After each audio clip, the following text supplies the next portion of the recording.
sont pas dans la tribu, et ce n'est pas simplement qu'ils ont pris des femmes, parce que tu peux prendre une femme et être tribaliste malgré tout, mais ce sont des femmes qui partagent le même combat que eux. Elles font partie de ce qu'on va appeler l'UDFEC, Union démocratique des femmes du Cameroun. Et donc, il s'agit pas seulement j'ai pris une femme et quand dont je ne suis pas tribaliste, non. Même au niveau du combat, les femmes ne se sont pas dit, ou Félix Moumier ne s'est pas dit, bon, vous n'avez pas le même, c'est votre combat des écans. Non, non, non. Ils partageaient le même combat parce que ils avaient constaté que tous les Camerounais sont logés à la même enseigne, à savoir le joug colonial.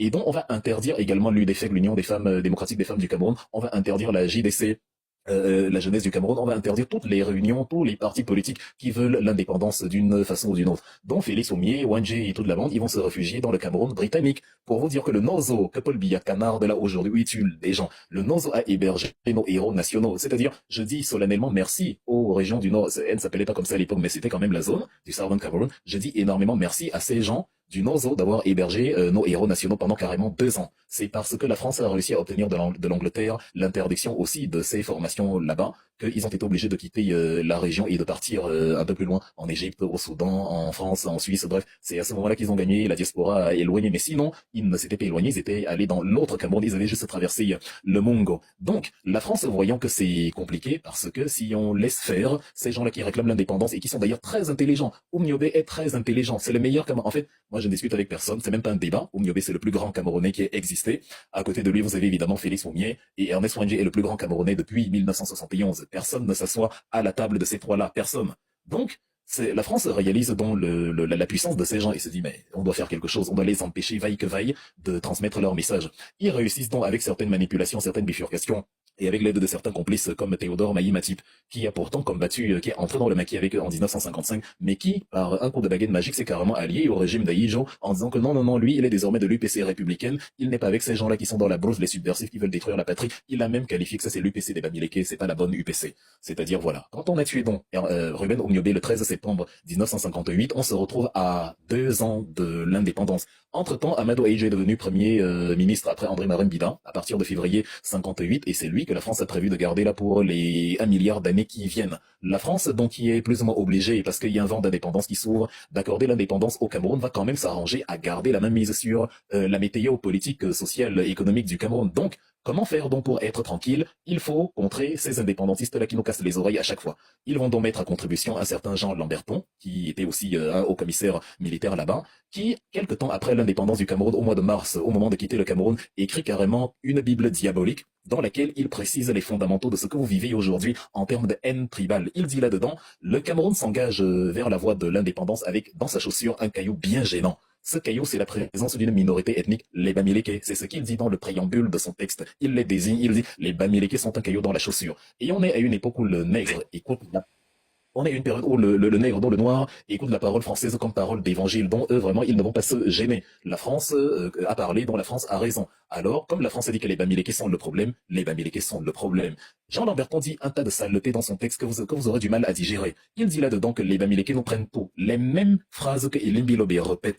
Allez lui dire que les mêmes phrases ont été dites par Jean Lamberton en 1960. C'est la France qui a mis ces phrases-là dans la bouche de tous les tribalistes que vous connaissez au Cameroun.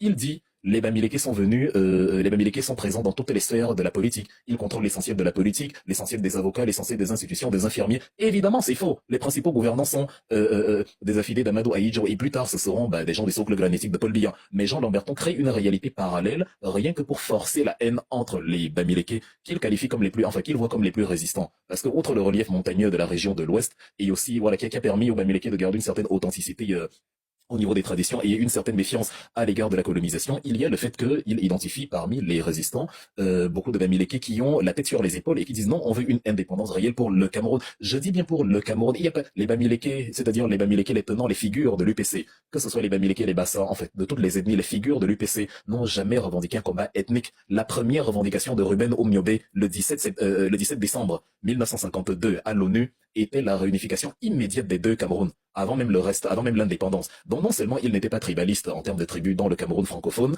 mais en plus il voulait carrément que même ceux du Cameroun anglophone se rallient à nous pour qu'on soit tous Camerounais. Et Félix Oumier a partagé la même idéologie, lui qui vient du Noun. Et Ernest Wangé a partagé la même idéologie, lui qui est Bamileke. Mais Jean Lamberton avait besoin de créer un bouc émissaire et de créer des inimitiés. il est carrément arrivé à dire que les Bassa voulaient l'indépendance, voulaient la réunification et les Bamileke voulaient l'indépendance. En fait, il a créé des contre-vérités qui n'ont pas le moindre sens parce que les faits nous disent le contraire. Les Bassa comme les Bamileke dans l'UPC voulaient exactement la même chose. Lors des massacres de 1955, les pancartes que la foule portait, et là-dedans vous aviez les Ewondo, les Etones, les Bamileke, les Bassa, toutes les pancartes qui avaient marqué blanc français, rentrez chez vous, nous voulons la réunification et l'indépendance. C'est ce qui était marqué à Yaoundé dans les pancartes que les gens brandissaient. Il n'y a jamais eu des Bassa d'un côté qui voulaient seulement la réunification, des Bamileke de l'autre qui voulaient l'indépendance. Ça n'a jamais existé. Mais la France avait besoin de créer la césure entre les peuples pour pouvoir asseoir sa domination. Et ça a fonctionné. Jean Lamberton ajoute carrément que ce sont les Bamileke qui ont instrumentalisé Oumniobé pour qu'il mène la rébellion contre le pouvoir colonial.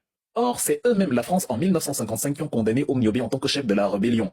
Mais 5 ans plus tard, puisqu'il faut créer quand même une animosité forcée envers essentiellement l'ethnie Bamileke. Je parle des Bamileke, c'est pas moi, c'est Jean Lamberton qui dans son texte désigne les Bamileke. C'est son seul ennemi là-bas dans son texte. C'est le seul. Il n'a pas dit autre chose, il n'a pas parlé d'autres tribunes. Et tout démarre là. C'est que c'est le seul, c'est son focus là-bas. Les Bamileke. Il dit carrément que c'est les Bamileke qui ont instrumentalisé Oumniobé. Mais paradoxalement, en 1955, ce ne sont pas les Bamileke qu'ils ont condamnés, c'est Oumniobé en tant que leader de la rébellion. C'est lui qu'il fallait arrêter, c'est d'ailleurs lui qu'ils ont exécuté en premier, en 1958. Mais Jean Lamberton, en partant, il a laissé ce cadeau empoisonné aux élites camerounaises en disant que non, tout ça c'est les Bamileke qui ont organisé. Parce que c'est un peu comme avec la Russie et l'Allemagne. Si les États-Unis, surtout sous la gouvernance démocrate, laissaient la Russie et l'Allemagne se réunir, ça formerait un contre-pouvoir énorme qui mettrait à mal la dominance des États-Unis, dont ils n'ont jamais voulu qu'il y ait mariage entre la Russie et l'Allemagne. C'est soit la Russie États-Unis, soit l'Allemagne États-Unis, soit voilà. Mais il n'y a pas de Russie-Allemagne qui tienne, ils ne veulent pas. Donc la France a opéré de la même manière en sachant que le dynamisme d'authenticité, le dynamisme culturel, le dynamisme dans le domaine des affaires, des Bamileke, l'intelligence des Bassa, l'intelligence des Ekang, bref,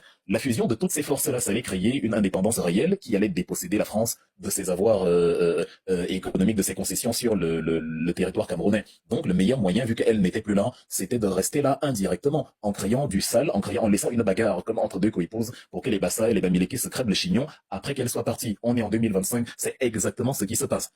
Mais pour continuer la chronologie, pour ne pas brûler, pour ne pas bondir, pour ne pas sauter les étapes, lorsque Jean Lamberton écrit dans ça, on est en mars 1960. Il écrit, c'est-à-dire le pamphlet, je vais refaire une conférence sur le tribalisme, je vais vous ramener tout le pamphlet, tout ce qu'il écrit, mais c'est nauséabond, c'est insupportable, c'est irrespirable. Il se réjouit même en disant que les traditions Bamileke, heureusement, vont disparaître dans quelques temps sous l'effet de la modernité.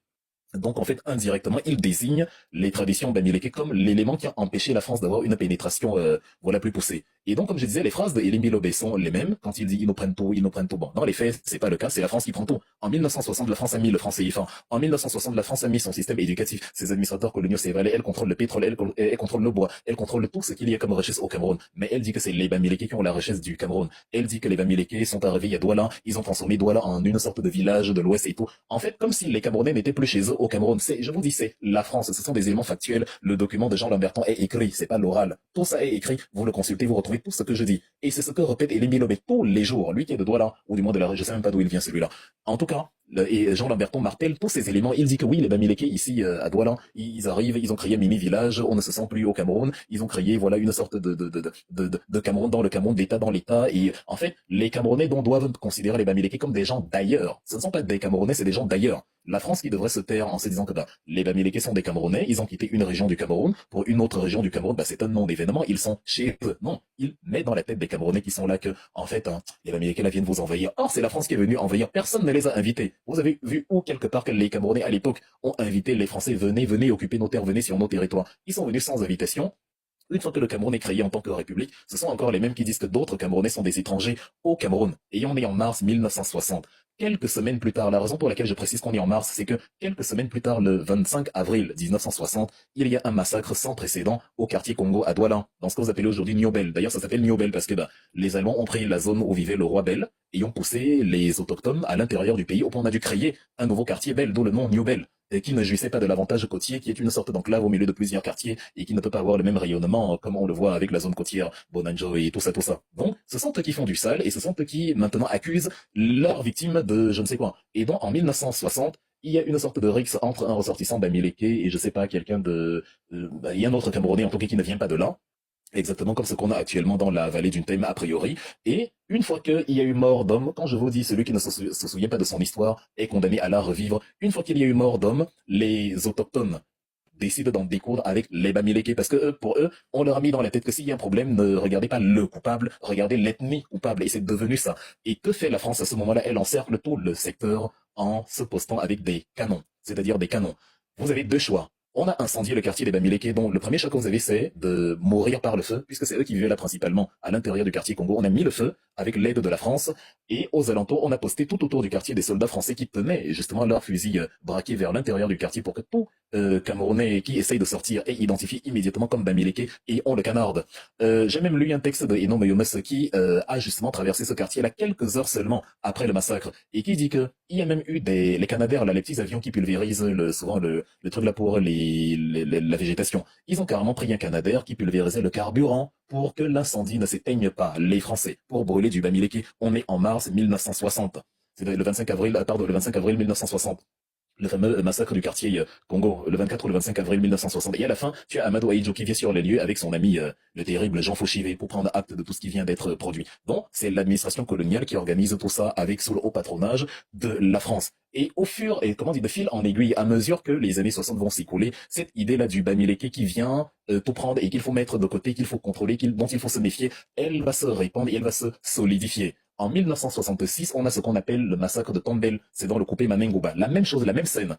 Et là, ça s'est passé le 31 décembre. Donc, l'année 1967 a carrément débuté avec le massacre le sang. On a dit aux autochtones là-bas, comme vous aimez les appeler comme ça, les Bakossi, que les Bamileke vous prennent tout. Ils vous prennent tout, ils vous prennent vos richesses, ils vous prennent tout. Vraiment, il faut les éradiquer. Et ils ont fait la même chose. Et cette fois-là, la France a carrément donné les armes à certains pour les aider à canarder les Bamileke. Un massacre épouvantable. Mongo Betty en parle dans son livre Mamba sur le Cameroun en 1972. Quand vous voyez que Mongo Betty a été chassé du Cameroun par l'administration coloniale, parce que justement à l'intérieur, il dénonce justement ces éléments-là. Et il dit, tellement le massacre était choquant que la France s'est arrangée à ce que ça ne s'ébruite pas. C'est pour ça qu'on n'en avait pas entendu parler, par exemple, les massacres de Tombel de 1966, toujours orienté contre les Bamileke. C'est une construction coloniale. La France a littéralement obligé ceux à qui elle avait confié le pouvoir à stigmatiser ceux qui pouvaient conduire le peuple camerounais vers l'indépendance. Le but des Bamileke, depuis Ernest Wenger, en tout cas je n'en ai pas vu dans l'histoire. Je sais qu'il y a toujours, il y a des tribalistes partout, vous allez trouver un ou deux Bamileke idiots qui vont vendre l'idée du tribalisme, de la même manière que vous allez trouver un ou deux Bolos idiots qui vont vendre l'idée du tribalisme. Mais, en termes d'ensemble, à macro-échelle, vous n'avez pas de Bamileke qui avait un projet d'accaparement du pouvoir ou de je ne sais quoi, jamais de la vie. C'est la France qui ne voulait pas perdre ses avantages et qui empêchait une collusion entre les Camerounais, donc plutôt que la collusion, elle a créé la collision. Et c'est pour ça que les gens, voilà, se crèvent le chignon depuis.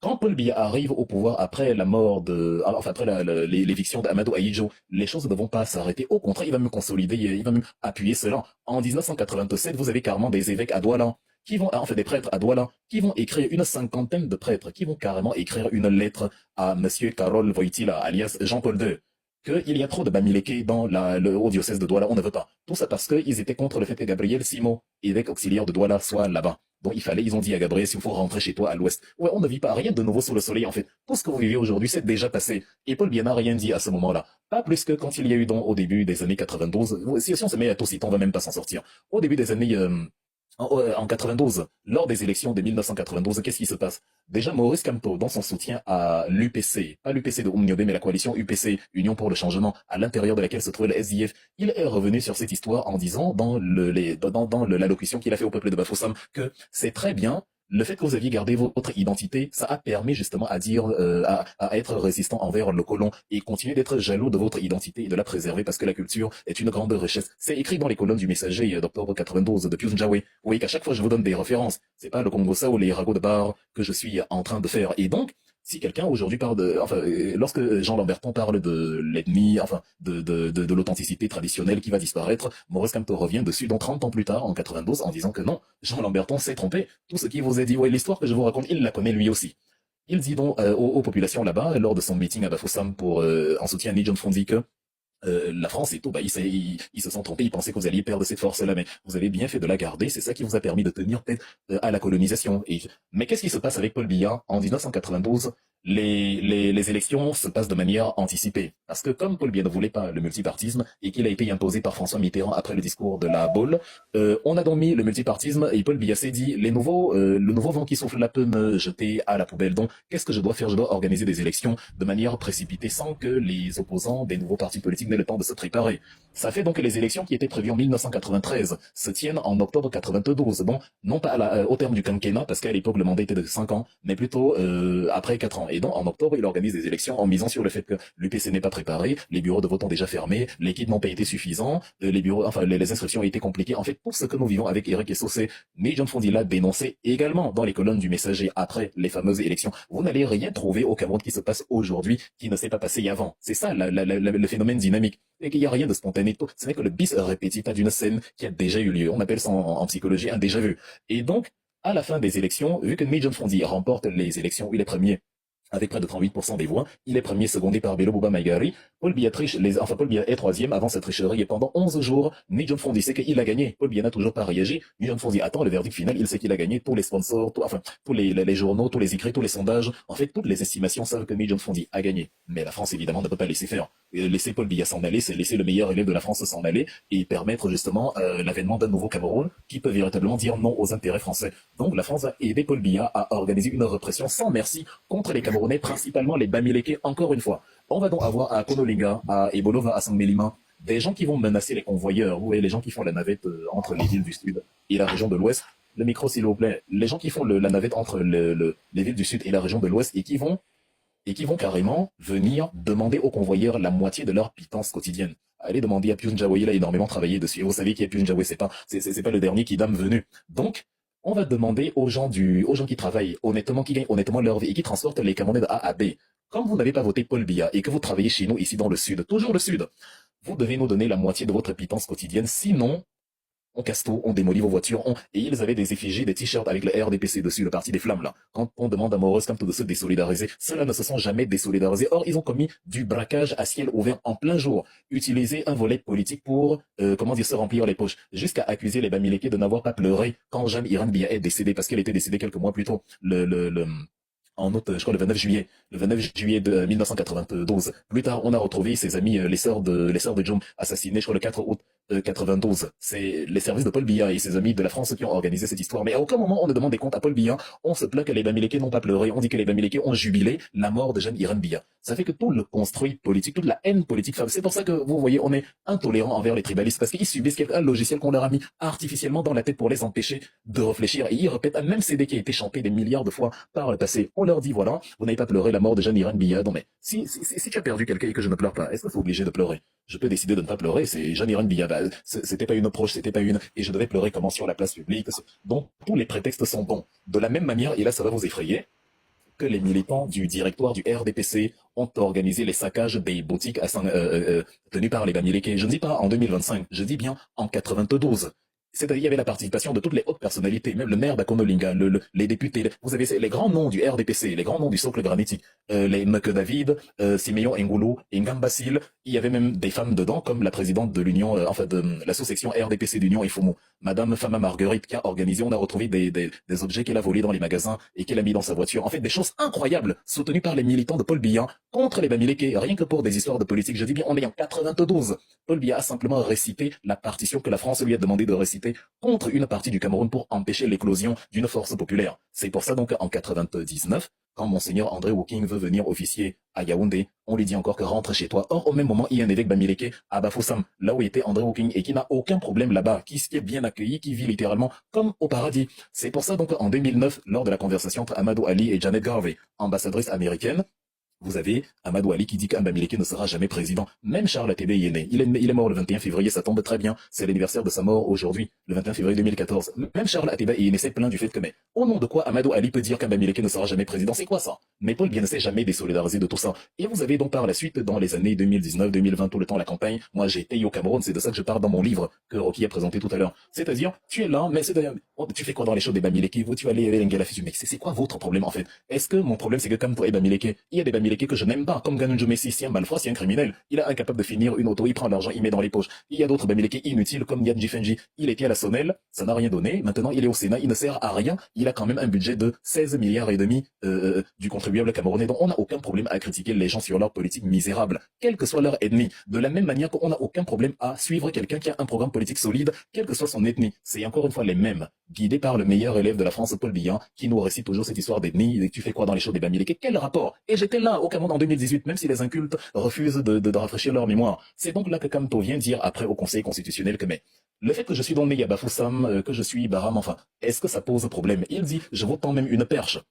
Si vous voulez, je peux devenir comme vous, donnez-moi juste les conditions à remplir. Il leur demande, faut-il donc un concours pour être boulot? Mais comme on est dans un pays dirigé par des sorciers, les gens ont trouvé le moyen de dire que c'est lui qui est tribaliste. C'est comme si tu arrives en France, les blancs te disent qu'on ne veut pas les noirs ici. Et tu dis aux blancs que bah ok comme vous n'aimez pas les noirs, j'aimerais donc être blanc. Est-ce qu'il faut un concours pour être blanc? Les mêmes blancs réussissent l'exploit incroyable de dire que c'est toi le tribaliste. Or tu ne fais que répondre à leur tribalisme en leur demandant je fais alors comment les gars, pour que vous m'acceptiez.